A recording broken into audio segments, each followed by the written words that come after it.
Yahoo petit Bancha, donc aujourd'hui je te retrouve avec grand plaisir pour le troisième et dernier bilan lecture de la série Alice in Borderland.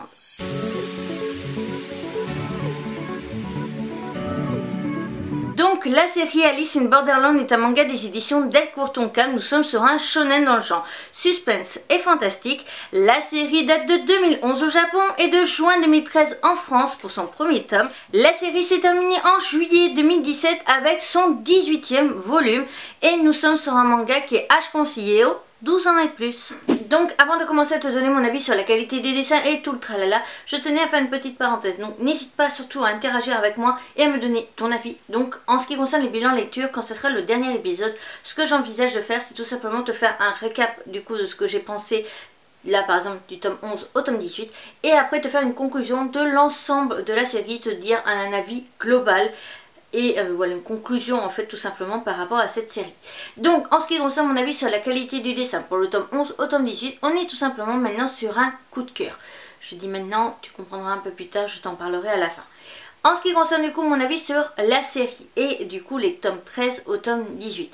Déjà je trouve que la série est toujours aussi intéressante, toujours aussi fascinante, toujours aussi envoûtante. Par contre l'avantage que j'ai eu du coup de faire des bilans lecture et pas un bilan manga directement, ou présentation de manga comme tu veux, c'est tout simplement que lors de mon deuxième épisode, alors que je n'avais pas encore commencé à lire les autres volumes, donc ceux de cette vidéo, j'ai eu un commentaire d'une abonnée que je vais t'afficher tout simplement, qui me disait que, en fait, dans le précédent épisode de bilan lecture, je te disais que le tome 5 et le tome 6 avaient des chapitres spéciaux et que je les avais pas trouvés très intéressants, mais en fait l'abonné m'a souligné tout simplement que justement c'était un chapitre intéressant parce qu'on nous développait et présentait un personnage qu'on allait retrouver après, donc du coup dans ma session de cette partie là, donc ce troisième bilan lecture. Et finalement c'est vrai que quand je me suis dit Osef, on verra bien, advienne que pourra au niveau du personnage, et au moment où je suis arrivée à son arrivée dans les chapitres normaux, pas les chapitres spéciaux, j'ai finalement ressenti un besoin d'aller retourner sur le tome 5 et le tome 6 et lire du coup correctement, entièrement ces chapitres du coup en plus. Et moi personnellement c'est là où je vais dire qu'il y a un défaut par rapport à la série, c'est tout simplement appeler ça des chapitres spéciaux.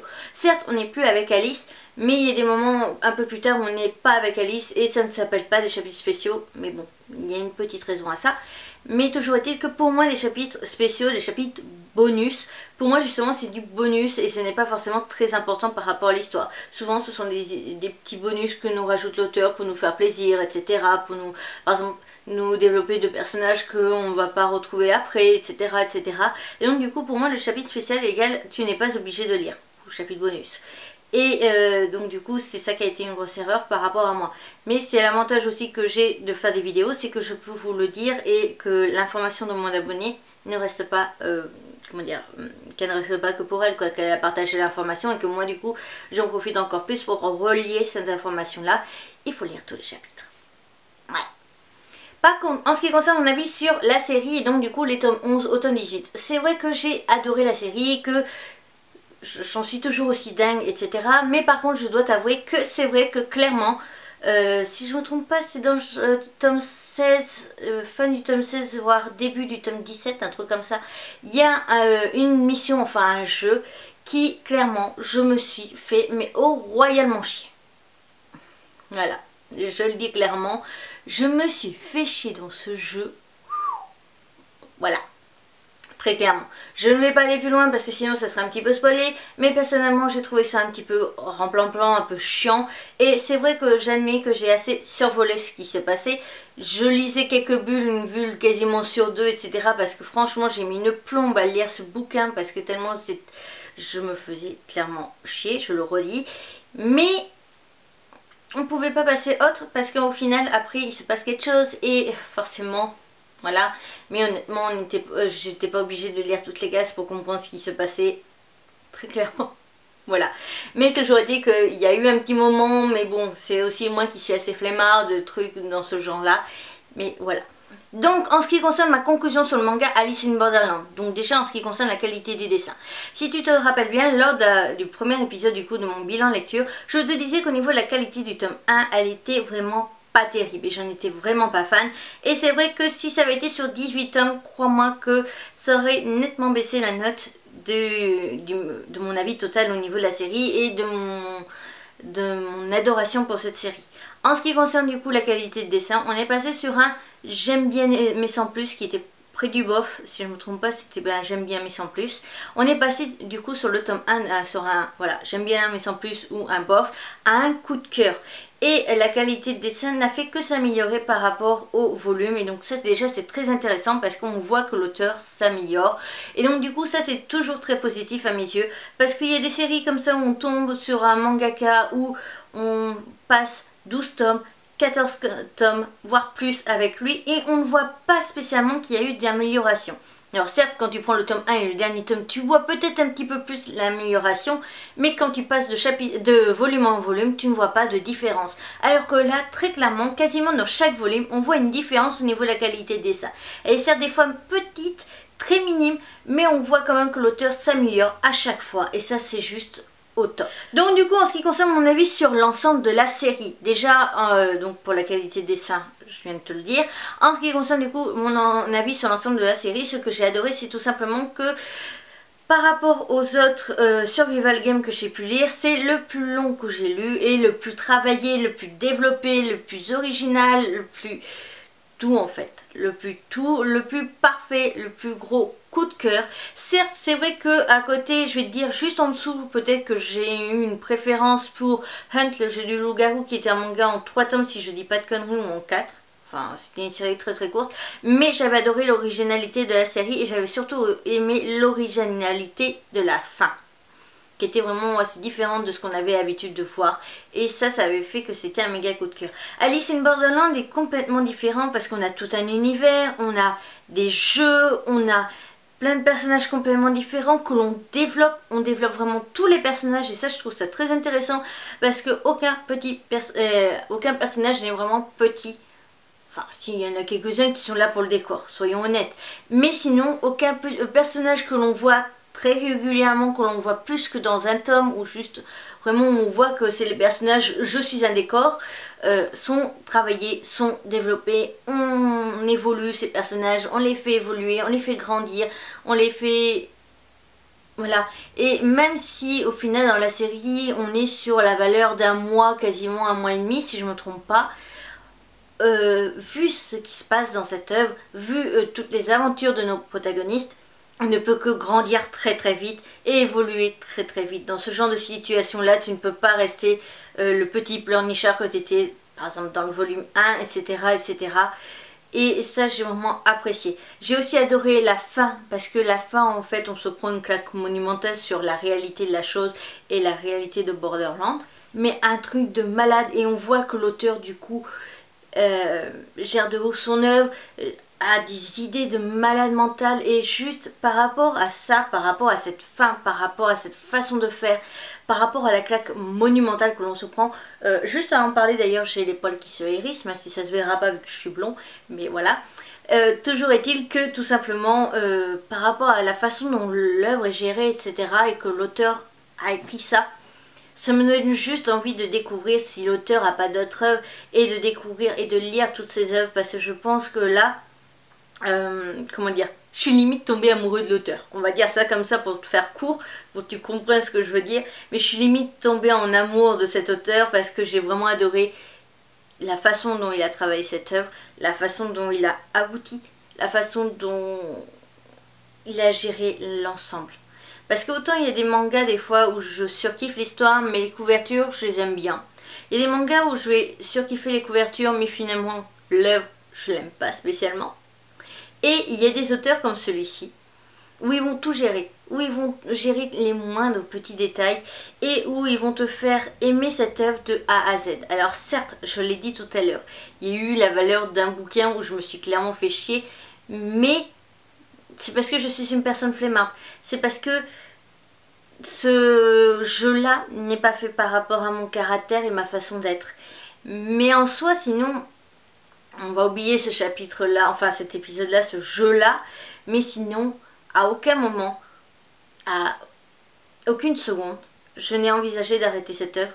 J'ai tellement aimé cette œuvre que j'avais acheté du coup le tome 1, puis jusqu'au tome 4, et que quand j'avais lu le tome 4, j'ai acheté quand même du tome 5 à 10. Donc la valeur, en fait, j'avais acheté du tome 5 à 10 tout simplement pour avoir ma valeur pour le deuxième épisode, et que j'étais à peine en cours de route de cette lecture, que je n'avais pas fini, que j'avais acheté directement du tome 11 au tome 18.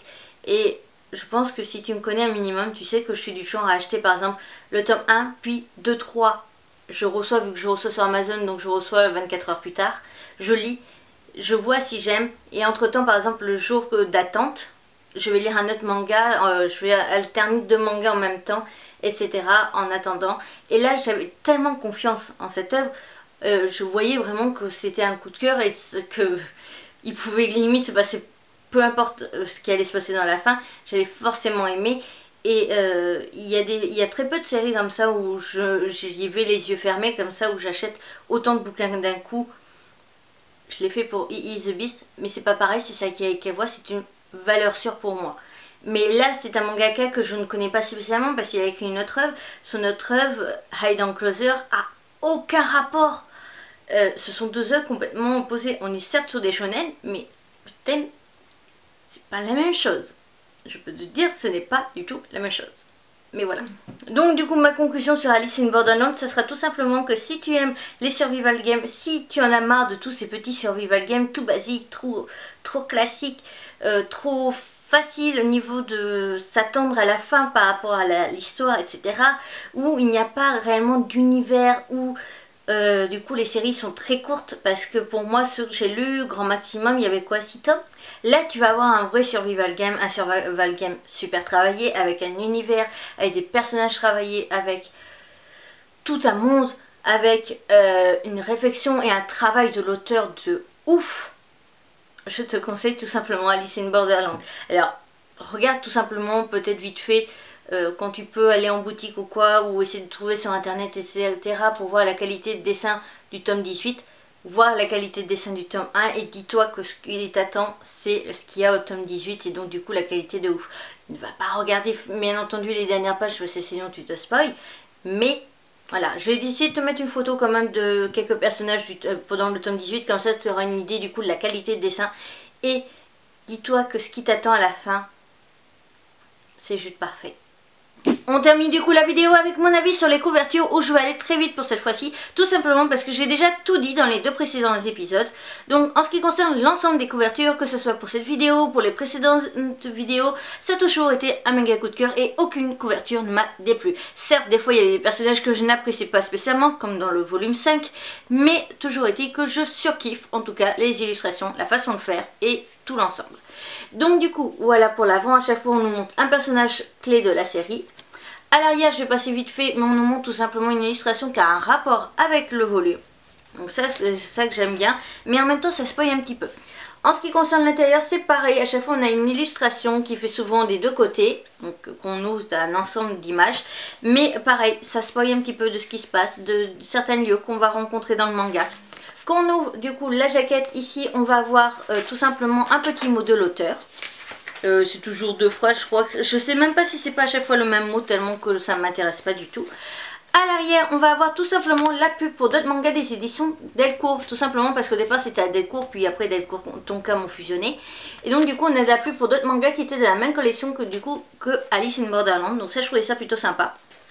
Quand on ouvre le manga, on a toujours une sublime image de chapitre, et ça à chaque fois les pages de chapitre sont super bien travaillées, et donc ça déjà aussi c'est un méga point fort. À chaque fois on va avoir un petit récap de ce qui s'est passé dans les précédents tomes, mais j'ai plus l'impression à chaque fois que ça va nous résumer ce qui s'est passé dans juste le tome d'avant. C'est plutôt pas mal, et en même temps c'est pratique parce que ça permet du coup de se rappeler de ce qui s'est passé. Donc ça j'aime bien quand ça se passe. Ici on va avoir du coup le sommaire avec des pages et des numéros de pages, donc ça c'est un truc que j'adore énormément. Donc voilà, ne fais pas trop attention forcément à l'image à chaque fois parce que voilà ça spoil un petit peu. Donc à chaque fin de volume de Alice in Borderland, on se retrouve toujours avec la pub pour d'autres mangas de la maison d'édition, mais à chaque fois je crois que c'est exactement les mêmes pubs, donc voilà. Donc on a d'abord Hide and Closer qu'on nous met toujours en avant tout simplement parce que c'est la 2e œuvre de l'auteur qui est disponible en France, que j'ai déjà présentée. Et après on a la pub pour d'autres mangas, donc je vais passer vite parce que je crois qu'il y en a pas mal qui ont été stoppés au niveau commercialisation, donc je vois pas trop l'intérêt de les mettre en avant, surtout que moi ce sont beaucoup de titres que je n'envisage pas de présenter. Donc on enchaîne avec le tome 12, je sais pas si j'ai pas dit tout à l'heure le tome 1, tellement j'ai bugué. Donc le tome 12, pareil je vais pas montrer l'arrière, je vais pas montrer l'intérieur parce que sinon ça spoil, mais par contre à chaque fois je vais te montrer vite fait les pages comme ça de chapitres de début tout simplement parce que voilà je trouve qu'elles sont sublimes. On enchaîne du coup avec le tome 13 avec un personnage du coup que l'on retrouvait à la plage pour ceux qui auraient lu du coup le manga. Il est présent à la plage et on le retrouve un peu plus tard. Et donc du coup voilà pour la page numéro 13.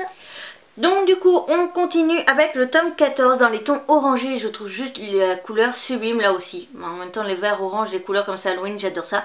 Et ce personnage là est un personnage que l'on rencontre lors du premier chapitre spécial dont j'ai parlé dans la précédente vidéo où je disais du coup que je n'avais pas apprécié, je n'avais pas compris l'intérêt etc. etc. Et en fait on le découvre dans ce chapitre là et en fait il est intéressant. Voilà. Donc le volume 15 qui est juste Diva.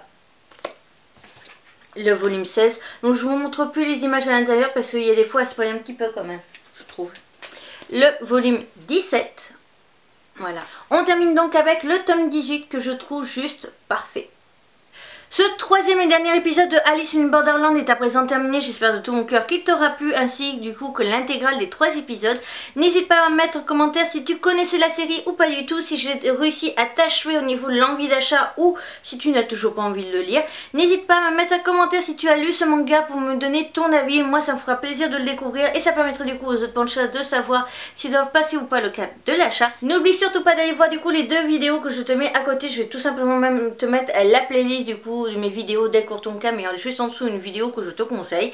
N'hésite pas du coup à me mettre un petit pouce si tu as aimé la vidéo et pense à aller t'abonner en cliquant sur ma petite tête de panda. Sur ce, à bientôt.